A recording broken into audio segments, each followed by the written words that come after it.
Parang in love talaga kay Charo. Dingdong, nasiraan ng sapatos sa sinehan. Tara at pag-usapan natin yan.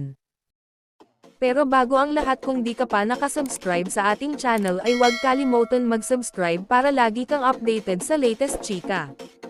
Ang galing-galing ni Dingdong Dantes sa pelikulang Only We Know. Pinagbibidahan nila ito ni Madam Charo Santos na nagbukas sa mga sinehan noong Miyerkules. Kwento ng ibang level ng pagmamahalan ang pelikula. Si Dingdong ay isang byudo rito na nahirapang tanggapin ang nangyari sa asawa na ginampanan ni Max Collins. Habang si Charo ay hiwalay sa asawa at nag-iisang namumuhay.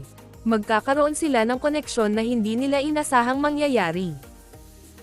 Simple lang ang istorya pero mararamdaman mo ang mga eksena nila. First time na nagtambal ni na Dingdong at Madam Charo at in all fairness, andun ang kilig sa kanila. Actually, nagmukhang mas bata si Ma'am Charo sa pelikula. Dahil doon nagkaroon ng pag-asa ang mga malapit sa edad niya na pwede pa palang magkaroon ng isang lalaking pwedeng magmahal sa'yo ng wagas.